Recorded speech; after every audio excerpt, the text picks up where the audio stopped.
चलो इसमें देख लेते हैं, इसमें फर्स्ट वाले क्वेश्चन को। ये सीट जो है पूरी आपका अर्थमेटिक के क्वेश्चंस पर बेस्ड है। अर्थमेटिक के अंदर जितने भी हमने चैप्टर्स कंप्लीट किए हैं उन्हीं पर बेस्ड क्वेश्चन यहाँ पर हम लोग सॉल्व करने वाले हैं। सबसे पहले फर्स्ट वाले क्वेश्चन की बात करें तो इसकी लैंग्वेज में आपको कुछ इंफॉर्मेशन गिवन है। इसमें क्या गिवन है कि length of rectangular field is increased by 60%। अगर लेंथ को इंक्रीज कर दिया जाता है 60% से तो उसकी विड्थ को हम कितना परसेंट क्या कर दें, कम कर दें, ताकि एरिया क्या रहे, सेम रहे। पीछे बात नहीं, लेंथ को हम कितना परसेंट इंक्रीज कर दें ताकि विड्थ जो है आपका कितनी डिक्रीज की जाए ताकि एरिया क्या रहे, सेम रहे। तो हमें क्या पता करना है कि विड्थ में कितने परसेंट का डिक्रीमेंट कर दें। ठीक है, विड्थ में डिक्रीमेंट करना है तो यहां पर आपको क्या करना है, डिनोमिनेटर को इंक्रीज करना पड़ेगा। ठीक है, x क्या है, जो भी परसेंट आपका गिवन होता है जिससे लेंथ को इंक्रीज किया गया है। तो यहां पर x upon 100 plus x multiply by 100 बताया गया था आपको कि इस फॉर्मूले को याद रखने का क्या तरीका है कि किसी चीज, अगर कोई चीज इंक्रीज की जाती है तो दूसरी चीज को अगर बैलेंस करना है तो उसको डिक्रीज होना पड़ेगा। तो डिक्रीज होने के लिए आपको क्या करना है, इसके न्यूमरेटर को इंक्रीज करना पड़ेगा, डिनोमिनेटर को। तो यहां x की जगह क्या रखेंगे, 60 अपॉन में 100 प्लस 60 मल्टीप्लाई में 100। तो ये कितना आ जाएगा, ये 60 अपॉन 160 मल्टीप्लाई बाय 100। तो ये 3 और ये कितना 8, तो 4 से 2 और 4 से ये 25। ठीक है, तो ये कितना आ गया आपका 75 अपॉन में 2। 75 अपॉन 2 को क्या लिखेंगे, 37.5 या 37.5%। तो आंसर क्या आएगा इसका, बी ऑप्शन 37.5%। तो इस तरह के अगर क्वेश्चन पूछे जाते हैं तो आप कर लेंगे, काफी सारे क्वेश्चन कर चुके हैं, ये इसी तरह से सॉल्व होगा। इसके बाद सेकंड वाला जो क्वेश्चन है उसके पीछे कॉन्सेप्ट तो यही है, बस उसकी लैंग्वेज में चेंज किया है। चलो ध्यान से, इस वाले क्वेश्चन में फर्स्ट वाले क्वेश्चन की तरह ही आपका यूज होना है कॉन्सेप्ट का, लेकिन बस आपका लैंग्वेज में थोड़ा चेंज है। यहां पर यह गिवन है कि ए की इनकम बी से 50% क्या है, ज्यादा है। तो हमें यह बताना है कि बी की इनकम ए से कितना परसेंट कम है। तो बी की इनकम कम है तो डिनोमिनेटर को क्या होना पड़ेगा, ज्यादा होना पड़ेगा। तो यहां पर 100 प्लस एक्स आएगा मल्टीप्लाई में 100, क्योंकि हमें परसेंटेज में आंसर पता करना है। एक्स की जगह क्या रखेंगे यहां पर 50, तो 50 अपॉन 100 प्लस 50 मल्टीप्लाई में 100। तो ये कितना आ गया यहाँ पर, 50 से ये 3 टाइम कट जाएगा, तो 100 अपॉन में 3 को क्या लिखेंगे, 33 1 अपॉन 3%। तो इसका जो आंसर आएगा वो सी ऑप्शन 33 1 अपॉन 3% सही हो जाएगा। तो ये समझ में आ गया सभी के, क्लियर है ये। तो यहाँ पर इन दोनों क्वेश्चन में सेम कॉन्सेप्ट यूज हुआ है, परसेंटेज के कॉन्सेप्ट पर बेस्ड थे दोनों क्वेश्चन। आगे इसके चलते हैं नेक्स्ट क्वेश्चन की तरफ। तो इसके आगे नेक्स्ट क्वेश्चन लिखो। सबसे पहले इसमें फर्स्ट वाले क्वेश्चन में आपको एक इक्वेशन दे रखी है परसेंटेज के टर्म्स में। आपको सिंप्लीफाई करते हुए इसमें यह बताना है कि क्वेश्चन मार्क की वैल्यू क्या होगी। तो सबसे पहले 45% को हम क्या लिखेंगे, 45 अपॉन में कितना 100। ऑफ का मीन्स क्या होता है, मल्टीप्लाई। किसी भी मैथमेटिकल इक्वेशन में ऑफ का मीन्स हमेशा क्या रहेगा, मल्टीप्लाई। आगे इसमें कितना है 160 प्लस 14%, तो 14 upon 100 of means multiply by 250 equal to question mark minus का 23। अब इसमें सबसे पहले हम इसको सिंप्लीफाई करते हैं। तो ये कितना 20 से ये 8 टाइम और 20 से ये कितना 5 टाइम और 5 से ये कितना कट गया 9 टाइम। ठीक है, तो पहले हमने इसको कैंसिल आउट कर लिया, तो यहां पर क्या रह गया 9 8 जा कितना 72। आगे 50 से इसको कितना 5 टाइम और 50 से 2 टाइम और 2 7 जा कितना होता है 14। तो यहां कितना रह गया 7 5 जा 35 प्लस का 35 इक्वल टू क्वेश्चन मार्क 23 को जब इधर लेकर आएंगे तो ये प्लस में 23 आ जाएगा। तो यहां पर क्वेश्चन मार्क की जो वैल्यू आएगी वो क्या आ जाएगी, 130। तो ये कितना आ जाएगा आपका 130। तो जो आपका पहले वाले क्वेश्चन में क्वेश्चन मार्क की वैल्यू आएगी वो कितनी आ जाएगी आपकी 130। तो यहां पर आंसर आएगा सी ऑप्शन। ये समझ में आ गया सभी के, क्लियर है ये। इस वाले का आंसर सबका 130 आ रहा था। इस तरह की इक्वेशन जब भी दी जाएंगी सीयूईटी के एग्जाम में बहुत सारे क्वेश्चन आपके इस टाइप के पूछे जाएंगे, बस आपको कैलकुलेशन में मिस्टेक नहीं करनी है। इसके बाद सेकंड वाले क्वेश्चन में आपको क्वेश्चन था प्रॉफिट लॉस से। यहां पर गिवन क्या है कि एक वॉच है जिसको खरीदा गया है कितने में, 750 रुपीज में। तो कॉस्ट प्राइस कितना है यहां पर, 750 रुपीज, और उसको सेल किया जाता है 16% के प्रॉफिट पर। अब इसको अगर हम फॉर्मूले से करते हैं तो नॉर्मली हमारे पास फॉर्मूला क्या होता है, profit percent equal to SP minus का सीपी अपॉन में सीपी मल्टीप्लाई में 100। इस फॉर्मूले में प्रॉफिट परसेंट की वैल्यू कितनी रखोगे, 16, सीपी की वैल्यू कितनी रखोगे, 750, क्रॉस मल्टीप्लाई करके सॉल्व करोगे आपको आंसर मिल जाएगा। ठीक है, अब ट्रिक की बात करें तो यहां पर आपको ट्रिक भी बताई गई थी प्रॉफिट लॉस के अंदर। ट्रिक का यूज कैसे करना है उसको देख लेते हैं। जैसे यहां पर प्रॉफिट की जो बात की गई थी, प्रॉफिट परसेंट कितना है, 16%। 16% को क्या लिखेंगे, 16 अपॉन में 100। अब इसको 4 से डिवाइड किया, इसको भी 4 से, तो ये 4 अपॉन में कितना आ गया, 25। प्रॉफिट जो होगा वो हमेशा किस पर होगा, कॉस्ट प्राइस पर। तो यहां पर डिनोमिनेटर में जो वैल्यू है ये किसकी है, कॉस्ट प्राइस की। ठीक है, तो सबसे पहले यहां पर अगर हम बात करते हैं कॉस्ट प्राइस की, जो कि क्या है 25 यूनिट, ये किसके इक्वल है, 750 रुपीज के। ये किसके इक्वल है, 750 रुपीज के। 25 को 750 बनाना है तो मल्टीप्लाई करना पड़ेगा किससे, 30 से। हमें क्या बताना था यहाँ पर, SP selling price. Selling price कितना आएगा यहाँ पर, 25 तो इसका कॉस्ट प्राइस था, ये आपका 25 यूनिट, और 4 यूनिट का क्या था, प्रॉफिट। तो 25 प्लस 4 कितना आएगा, 29, और 29 में अगर हम 30 से मल्टीप्लाई करेंगे तो हमें सेलिंग प्राइस पता लग जाएगा उस आर्टिकल का। 29 में 30 का मल्टीप्लाई किया कितना आ गया, 870 रुपीज। तो आंसर क्या आएगा इसमें, डी ऑप्शन, 870 रुपीज। यहां पर हम क्रॉस मल्टीप्लाई वाली थोड़ी कैलकुलेशन से बच जाएंगे, तो इसका आंसर लिख लीजिए क्या आएगा, 870। ये सभी के समझ में आ रहा है, क्लियर है ये। देखो ये इसकी ट्रिक थी, ट्रिक बताई गई थी आपको, और फॉर्मूला है, फॉर्मूला भी आप यूज कर सकते हैं यहाँ पे। ठीक है, थैंक यू। इसके आगे अगले क्वेश्चन पे चलते हैं। चलिए इनके सॉल्यूशन पर आते हैं। जो भी आपने आंसर फाइंड आउट किए उनको चेक कर लेना। सबसे पहले फर्स्ट वाले क्वेश्चन में ये गिवन है, cost price of 21 apples is equal to the selling price of 15 apple. ठीक है, तो यहां पर 21 एप्पल का कॉस्ट प्राइस ऑफ 21 एप्पल किसके इक्वल है, सेलिंग प्राइस ऑफ 15 एप्पल के। इसको हमने क्या कर लिया, इक्वेशन की फॉर्म में लिख लिया। तो जब भी इस तरह के क्वेश्चन पूछे जाते हैं, किसी का कॉस्ट प्राइस किसी के सेलिंग प्राइस के इक्वल होगा, तो इसको इक्वेशन की फॉर्म में लिख लेना। इसके बाद हम रेशियो निकालेंगे किसका, सीपी और एसपी का। क्या आएगा रेशियो इसमें, 15 अपॉन में 21, 3 से कैंसिल किया तो 5 अपॉन में 7। तो यहां पर कॉस्ट प्राइस कितना है, 5 यूनिट, और सेलिंग प्राइस कितना है, 7 यूनिट। इन दोनों के रेस्पेक्ट में आपको यह बताना है कि प्रॉफिट परसेंट कितना होगा।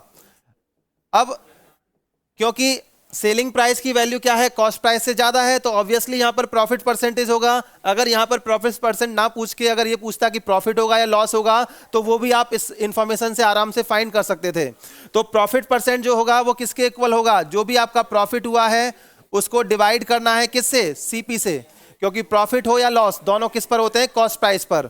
मल्टीप्लाई कर देना है किससे, 100 से। तो प्रॉफिट की बात करते हैं तो 7 माइनस 5 यानी कि 2 यूनिट का क्या हुआ है, profit, divide by cost price कितना है, 5 मल्टीप्लाई बाय 100। तो ये कितना आ गया आपका, 20 टू जा 40। तो आंसर कितना आएगा इसका, फर्स्ट वाले क्वेश्चन का, बी ऑप्शन, 40%। तो फर्स्ट वाले क्वेश्चन का जो आंसर है ये 40% आ जाएगा।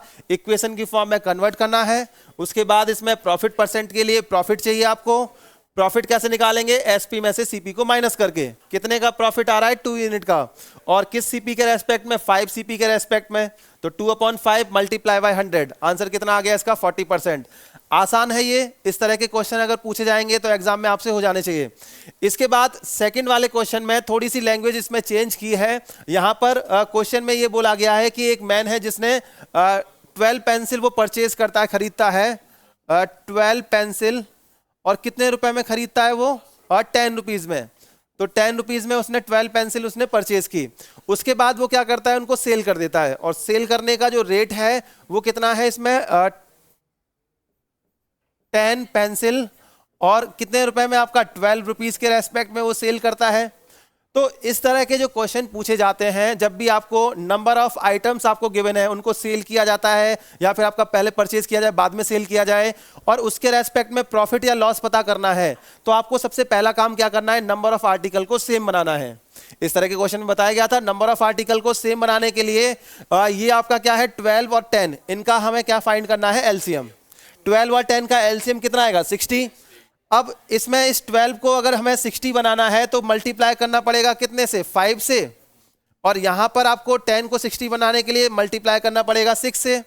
अब ये यूनिट कितनी आ गई, 60, और ये भी आपका 60 पेन, और ये भी आपके 60 पेन हो गए, और इनके रेस्पेक्ट में जो अमाउंट होगा वो भी आपका इसी के रेस्पेक्ट में आपका इंक्रीज कर जाएगा। तो यहां पर मल्टीप्लाई 5 है तो यहां भी मल्टीप्लाई 5, और यहां पर आपका 6, तो ये कितना आ जाएगा आपका 50 रुपीज, और ये आपका 72 रुपीज।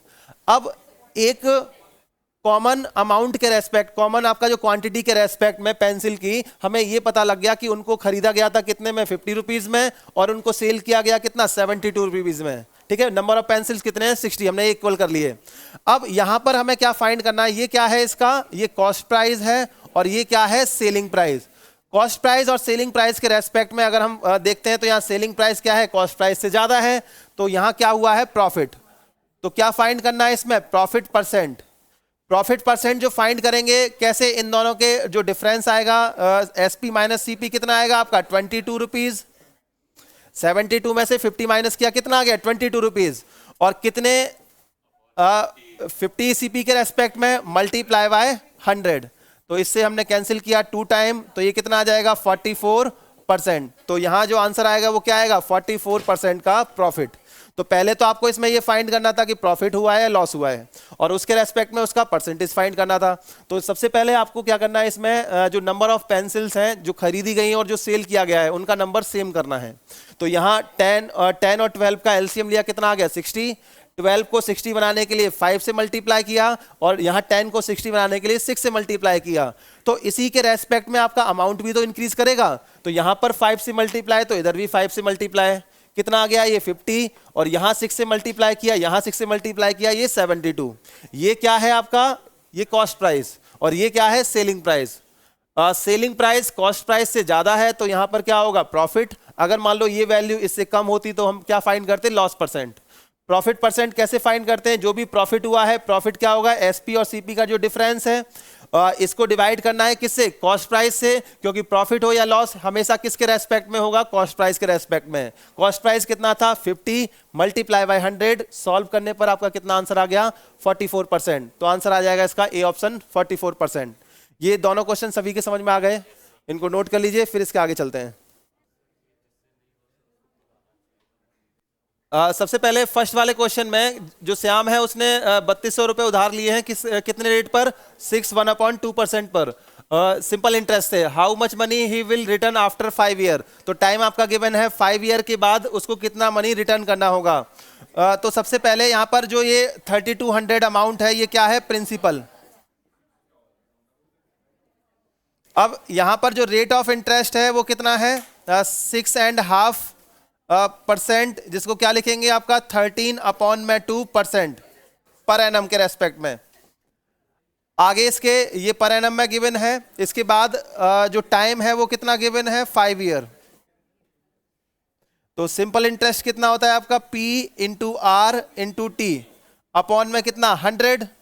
सिंपल इंटरेस्ट को हम लोग जनरली ट्रिक से नहीं सॉल्व करेंगे, नॉर्मली आपका केवल एक फॉर्मूला है जो आपको याद रखना है और इसके रेस्पेक्ट में आपके सारे क्वेश्चन सॉल्व हो जाएंगे। तो यहाँ पर सिंपल इंटरेस्ट जो है प्रिंसिपल के रेस्पेक्ट में अगर हम फाइंड करते हैं तो 3200 मल्टीप्लाई बाय रेट कितना है आपका 13/2 और टाइम कितना गिवन है इसमें 5 ईयर और डिवाइड में कितना है 100। तो डिवाइड में आपका कितना आ गया 100। देखो क्या कैंसिल हो सकता है इसमें, इससे कैंसिल हो गया 2 से ये कितना 16 टाइम, तो 16 5 जा कितना आएगा 80 मल्टीप्लाई बाय 13 तो ये कितना आएगा इसमें 1040 रुपीज। ये क्या आ गया सिंपल इंटरेस्ट। आपको क्वेश्चन में ये बोला गया था how much money he will return, यानी कि कितनी मनी उसको रिटर्न करनी है, तो ये आपसे पूछा गया है टोटल अमाउंट।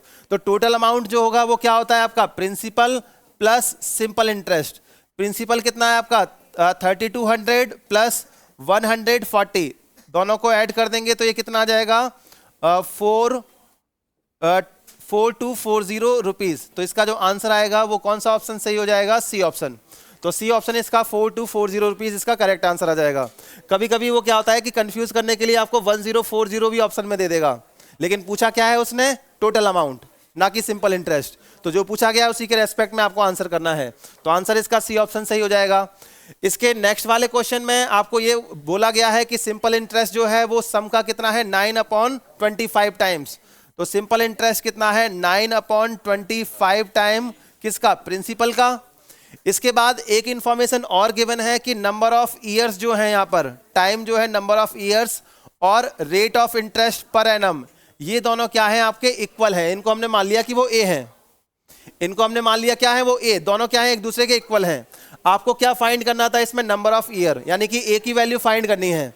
तो सबसे पहले simple interest 9/25 into principal, P into R की जगह क्या रखेंगे यहाँ पर A, और टाइम T की जगह भी क्या रखेंगे यहाँ पर, उसकी जगह भी A रखेंगे। डिवाइड में कितना 100, P से ये P कट जाएगा, क्रॉस मल्टीप्लाई करेंगे तो A स्क्वायर कितना आ जाएगा 9/25 इंटू में कितना 100, तो ये कितना 4 9 जा 36।